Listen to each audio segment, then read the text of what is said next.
శ్రీ గురుభ్యో నమః. గురుర్బ్రహ్మా గురుర్విష్ణుః గురుర్దేవో మహేశ్వరః గురుః సాక్షాత్ పరం బ్రహ్మ తస్మై శ్రీ గురవే నమః. అస్మద్గురుచరణపాదారవిందాభ్యాం నమః. ఆ భీమసేనుడు హనుమంతుడు యొక్క సంభాషణ జరుగుతుంటే అనేకములైన విషయాలు హనుమంతుడు భీమసేనుడికి చెప్పాడు. చెప్పిన తర్వాత భీమసేనుడు అన్నాడు, మహానుభావ, నీ యొక్క గొప్పదైనటువంటి సాగర లంఘన సమయంలో మహిమాన్వితమైనటువంటి ఆ నీ యొక్క విక్రమ స్వరూపం చూడాలనుందయ్యా నాకు. అందువలన అటువంటి ఆ స్వరూపాన్ని నాకు చూపించవలసింది అని ప్రార్థించాడు. అది నువ్వు చూడలేవయ్యా అని చెప్పాడు. ఇప్పుడు యుగాలు మారిపోయి ఇప్పుడు కష్టం ఇది అని ఎన్ని మార్లు చెప్పినా భీమసేనుడు మరలా అదే విషయం అడిగాడు. అడిగితే ఆ సోదరుడి మీద ఉండేటువంటి ప్రేమతోటి అతడి యొక్క హితం కోరినటువంటి వాడై తన యొక్క ఆ సాగర లంఘన సమయంలో ఉన్నటువంటి మహామహిమాన్వితమైనటువంటి ఆ స్వరూపాన్ని ఆయన చేత భీమసేనుడి చేత దర్శింపజేశాడు హనుమంత స్వామి. అది ఎలా ఉందయ్యా అంటే ఆ కదలీవనం నిండిపోయిందిట. ఆ గంధమాదన పర్వతం కంటే ఉత్కృష్టంగా అయిపోయిందిట. అది వేరొక పర్వతం అక్కడ ఉన్నట్టుగా అనిపించిందిట. దీర్ఘలాంగూలమా విద్య దిశో వ్యాప్యస్య తక్కపి, దిక్కులన్నీ కూడా వ్యాపించిందిట. ఆ లాంగూలం పొడవుగా అయిపోయిందిట. తద్రూపం మహదాలక్ష భ్రాతు కౌరవనందన విశిష్మీయే తదా భీమ జహృషే చ పునః తమర్కమివ తేజోభి సౌవర్ణమివ పర్వతం ప్రదీప్తిమివ చాకాశం దృష్ట్వా భీమోన్యమేలయత్ ఆభభాషే చ హనుమాన్ భీమసేనం స్మయన్నివా. ఆ వానర వీరుడు తన తోక నటుడు తిప్పుతూ దిక్కుల వరకు వ్యాపించిపోయి కనిపించట.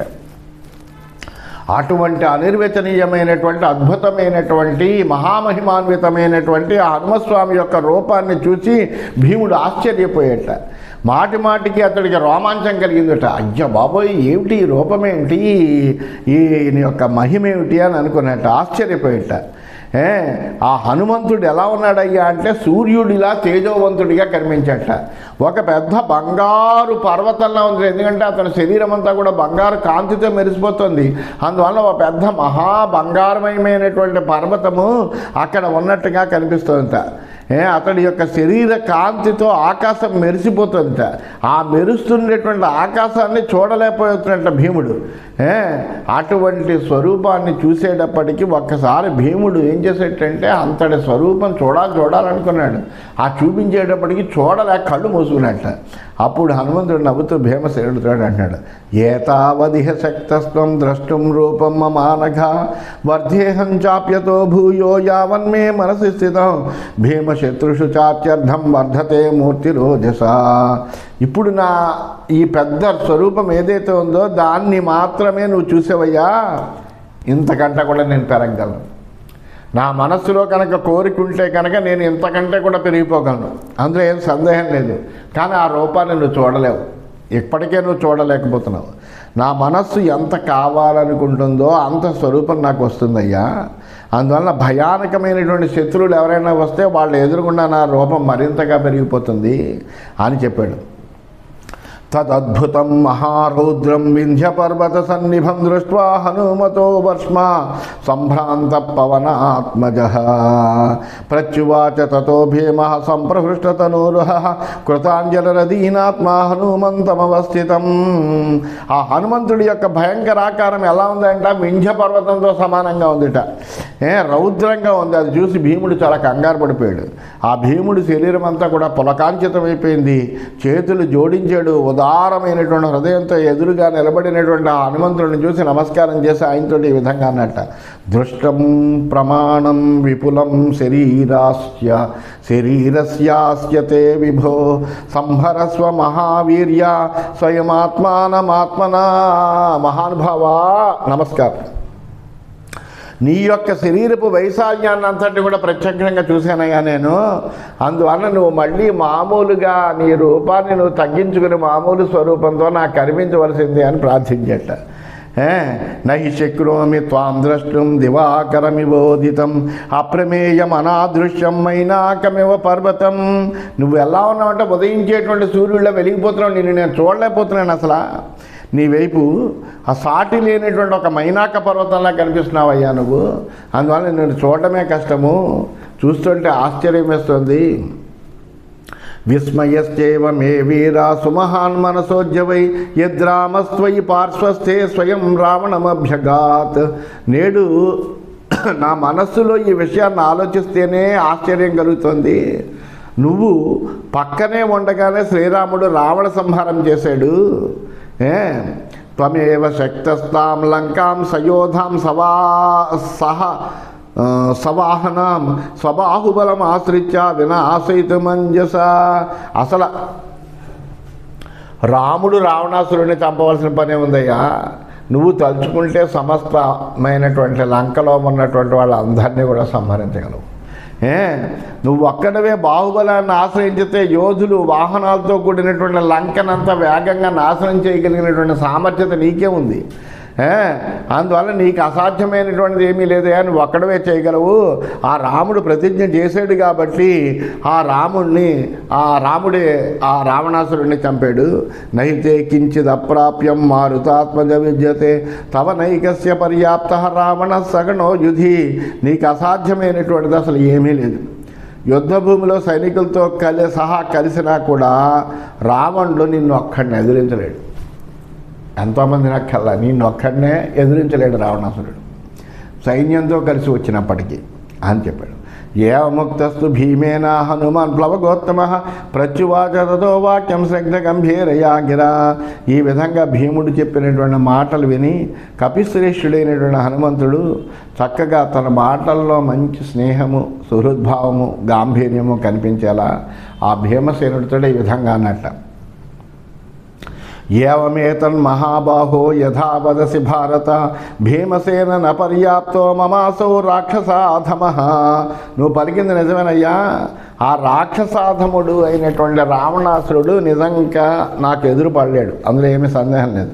మయాత్ నిహతే తస్మిన్ రావణే లోకకంఠనే కీర్తిర్నశ్యేత్ రాఘవస్య తత ఏతదుపేక్షితం.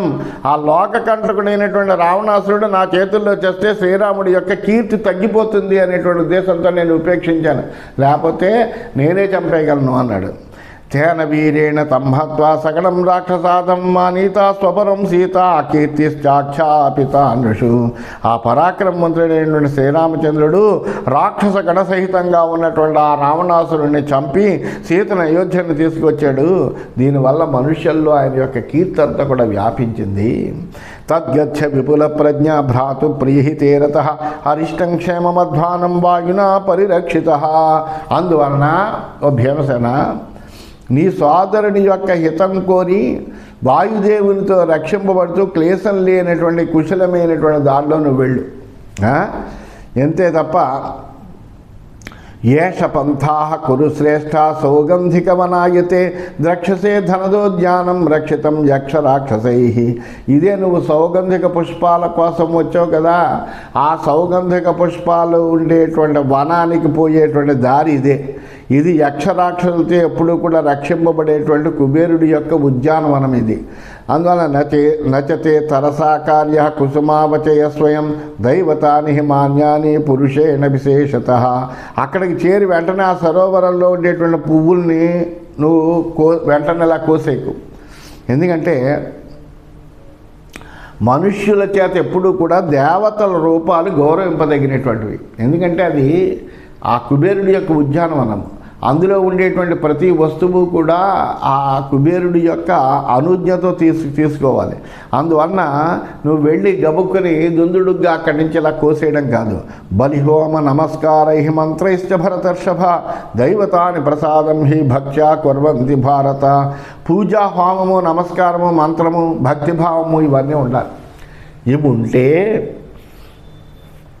దానివల్ల దేవతల ప్రసన్న. మనం ఎందుకు భగవంతుడికి పూజ చేయాలి అంటే, భగవంతుడు మన ఎందుకు ప్రసన్నత కలిగి ఉండాలి అంటే ఆయన అర్చించాలి మనం. అందువలన ఒక ఉత్కృష్టమైనటువంటి ఉజ్వలమైనటువంటి ఏ పనినైనా చేయగలిగినటువంటి అద్భుతమైనటువంటి స్వరూపంగా భగవంతుడిని మనకంతా ఎంతో శక్తివంతమైనటువంటి ఒక గొప్ప శక్తిగా మనం ఆరాధిస్తున్నాం కాబట్టి ఆ ఆరాధన మనం చెయ్యాలి. ఏంటంటే పూజ చేయాలి, హోమం చేయాలి, నమస్కారం చేయాలి, మంత్రం ఉండాలి, భక్తిభావం ఉండాలి. ఇవన్నీ ఉంటేనే దేవతలు మన యందు ప్రసన్నత పొందుతారు. వాళ్ళకి ప్రసన్నత కలిగితే దయ చూపిస్తారు. అందువలన మా తాత సాహసంగార్షి స్వధర్మం పరిపాలయ స్వధర్మస్థ పరం ధర్మం బుద్ధ్యస్వ గమయస్వచ. అందువలన దుస్సాహసంతో నువ్వు దొందుడుగ్గా వెళతాయి ఇలా పువ్వులు కోసేయడం కాదు, నీ ధర్మాన్ని ఆచరించు. ధర్మనిష్ఠుడివే పరమధర్మాన్ని తెలిసి ఆచరించు. అక్కడికి వెళ్ళి నమస్కారం చేయమందురా, నేను మహానుభావ నీ యొక్క అనుజ్ఞతోటి పుష్పాలు కోసుకుంటున్నాను అని ఆయన స్తుతించి ఆయన యొక్క అనుమతి పొందినట్టుగా భావన చేసుకొని తీసుకోవాలి తప్ప అందులోకి వెళ్ళిపోయేలా తీసుకోవడం కాదు అని చెప్పాడు. నహి ధర్మం అవిజ్ఞాయ వృద్ధాననుసే అనుపసేవ్యచ ధర్మార్థో వేయితం శక్యో బృహస్పతి సమయరపి. ఎంత బృహస్పతితో సమానమైనటువంటి వాళ్ళైనా ధర్మార్థాలు తెలుసుకోలేరయ్యా. ఎలాగా? ధర్మస్వరూపం తెలియకుండా, పెద్దల్ని అవన్నీ సేవింపక, అంటే గురువుల్ని ఆశ్రయించకుండా, ఆ ధర్మం యొక్క స్వరూపం తెలుసుకోకుండా ఆ ధర్మార్థాలు ఎవ్వరూ తెలుసుకోలేరు.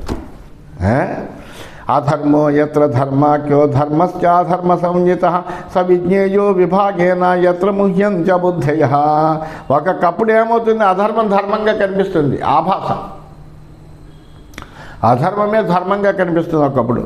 అలాగే ఒకప్పుడు ధర్మం కూడా అధర్మంగా పిలువబడుతుంది. చాలా చిత్ర విచిత్రమైనటువంటి మార్పులు ఉంటాయి. అందువలన ఈ ధర్మాధర్మాల స్వరూపము నేరుగా తెలుసుకోవాలి అంటే బుద్ధి ఉండాలి, జ్ఞానం ఉండాలి. లేకపోతే కనుక ఏంటి, మోహం పొందుతాం. మనం అనుకున్నదే ధర్మం అనుకుంటాం, అది అధర్మం అవ్వచ్చు.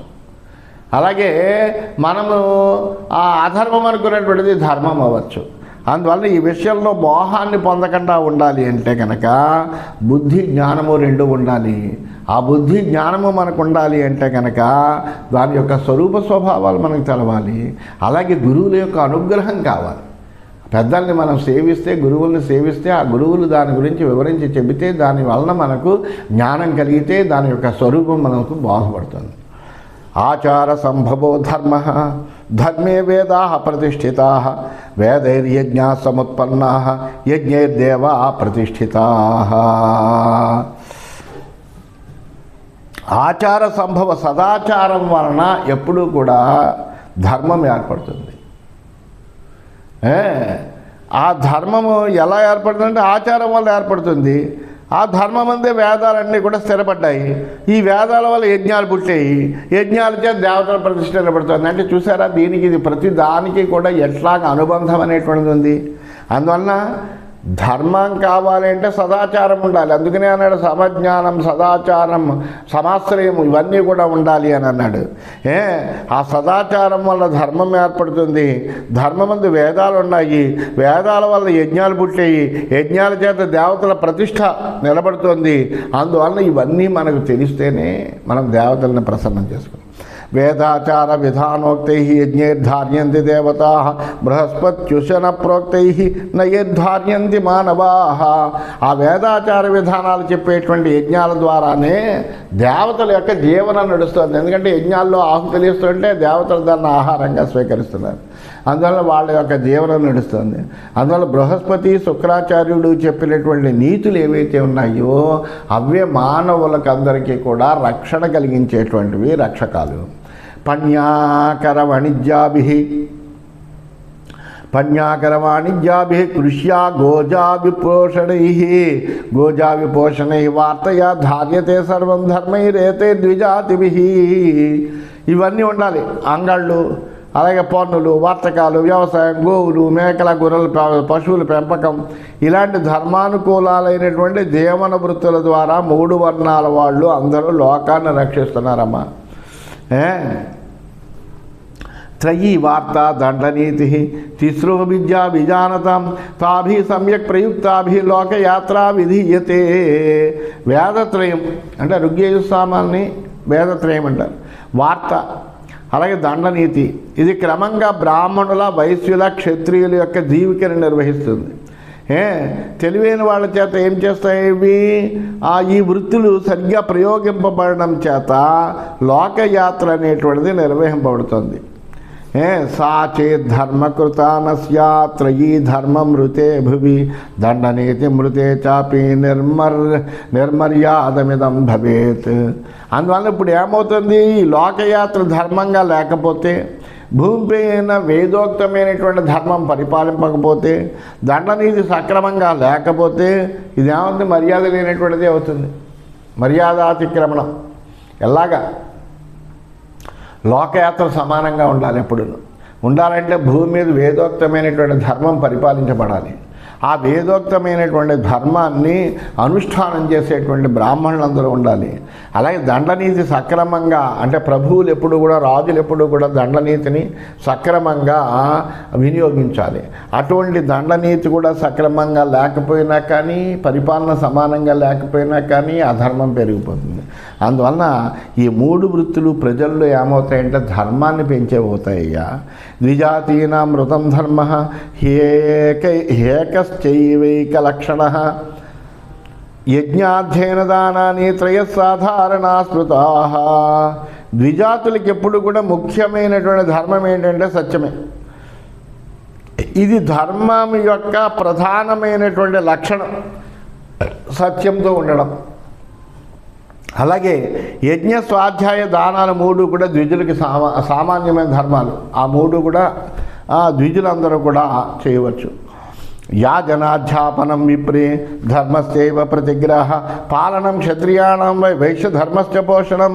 అయితే వీళ్ళకి ఈ 3 కూడా, ద్విజాతుల 3 అంటే బ్రాహ్మణ, క్షత్రియ, వైశ్యుల 3 కూడా యజ్ఞ, స్వాధ్యాయ, దానాలు 3 చెప్పినా యాజనాధ్యాపనం విప్రే, యజ్ఞాలు చేయించడం కానీ అధ్యాపన చేయడం కానీ ఇటువంటిది.